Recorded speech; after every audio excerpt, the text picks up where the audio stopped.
কিরে পিচ্ছি, লাউ ভালো হবে? ভাইয়া লাউটা অনেক ভালো হবে, লাউটা আমাদের গাছের। আচ্ছা, তোর এই লাউর দাম কত বল? ভাইয়া বেচি তো 50 টাকা করে, আপনি আমাকে 40 টাকা দিয়েন। ভাই লাউটা একটু দেখি। লাউটা দেখে মনে হচ্ছে অনেক কচি, পাঙ্গাস মাছ দিয়ে রান্না করলে সেই মজা হবে। এই পিচ্ছি, তোর এই লাউ কত? ভাইয়া লাউ তো বেশি 50 টাকা করে, কিন্তু এই লাউটা তো এই ভাইয়াটার কাছে বিক্রি করে দিছি।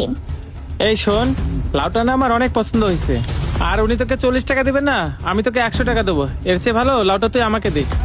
আরে ভাই, আপনি কি সব কথা বলতেছেন? এই লাউ টাকা আমি নিছি, আর আপনি কোথা থেকে আইসা আবার টাকার গরম দেখাইতেছেন? আমার কাছে কি টাকা নাই? দেন লাউ দেন। ওই পিচ্ছি শোন, এই লাউয়ের দাম আমি তোকে 500 টাকা দিব, তারপরে এই লাউ আমি নিব। টাকার গরম দেখাইতেছেন না? এই মিয়া, টাকার গরম দেখাতেছি মানে? আমার যে কত টাকা আছে সেটা আপনার ধারণার বাহিরে। যত টাকাই লাগুক এই লাউ আমি নিব। দেন মিয়া লাউ দেন। এই পিচ্ছি, এই লাউয়ের দাম 2000 টাকা দেবো, তারপরেও এই লাউ আমিই নেব। এই নে 2000 টাকা, এই লাউ এখন আমি নেব। এই নে টাকা নে। ওই পিচ্ছি শোন, আমাকে বাসার থেকে লাউ নিতে বলছে, আর এই লাউর দাম যত টাকাই হোক না কেন, এই লাউ আমি নিব মানে আমিই নিব। দেন মিয়া লাউ দেন।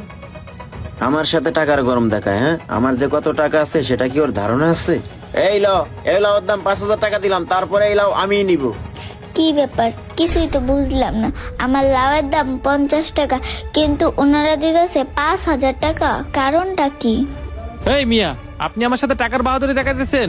আপনি এই লাউ 5000 টাকা দিলে আমি 10,000 টাকা দেবো। দেন মিয়া লাউ দেন।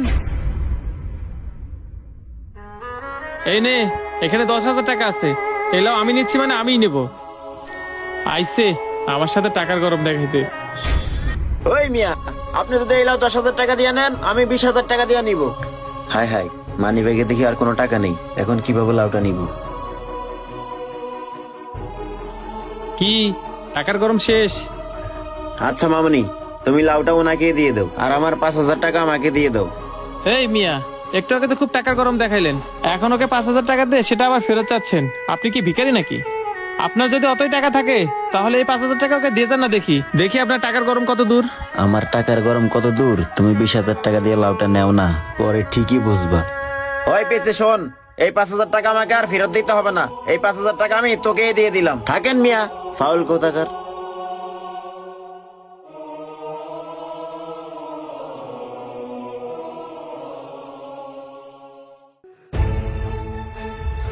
বন্ধু নে কলা খা।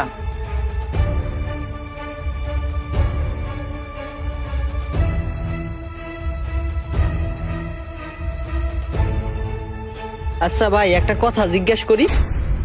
হ্যাঁ ভাই বলেন। ভাই আমি একটা বিষয় কিছুতেই বুঝতেছি না, আপনাদের দুজনকে দেখলাম ওইখানে ঝগড়া করে 50 টাকা লাউ 20,000 টাকা দিয়ে নিলেন, এখন আবার দুজনে একসাথে, বিষয়টা কি একটু খুলে বলবেন? ও আচ্ছা, এই ব্যাপার। সোহাগ, বাইরে একটু খুলে বলতো। ও এই কথা, তাহলে ভাই শোনেন। এই সোহাগ নাম। এই লো মামা ভাড়া।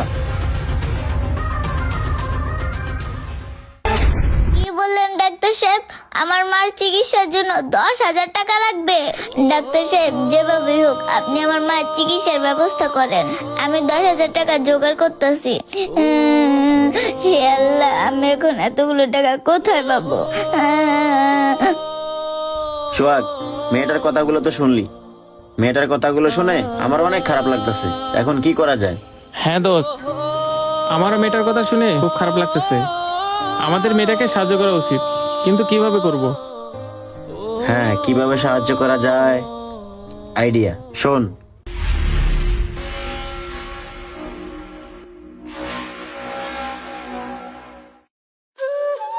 এবার বুঝতে পারছেন ভাই?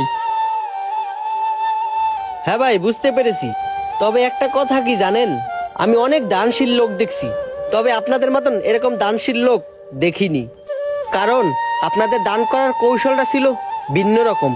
হ্যাঁ ভাই, আমাদের সমাজে এমন গরিব অসহায় অনেক মানুষ আছে যাদের নুন আনতে পান্তা পুরায়, অথচ তারা প্রকাশ্যে কারো কাছে হাত পাতে না।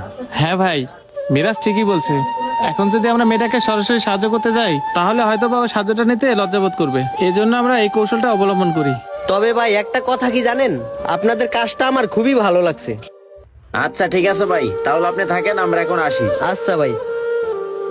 বন্ধু চল, আমাদের সমাজে এমন অনেক মানুষ আছে যারা না খেয়ে থাকবে, কিন্তু তারা কখনোই প্রকাশ্যে সাহায্য নিবে না, কারণ তারা প্রকাশ্যে সাহায্য নিতে অনেক লজ্জাবোধ করে। তাই আমাদের উচিত তাদেরকে প্রকাশ্যে সাহায্য না করে বিভিন্ন কৌশলে তাদেরকে সাহায্য করা। ভিডিওটি ভালো লাগলে অবশ্যই শেয়ার করে দিবেন। ধন্যবাদ সবাইকে।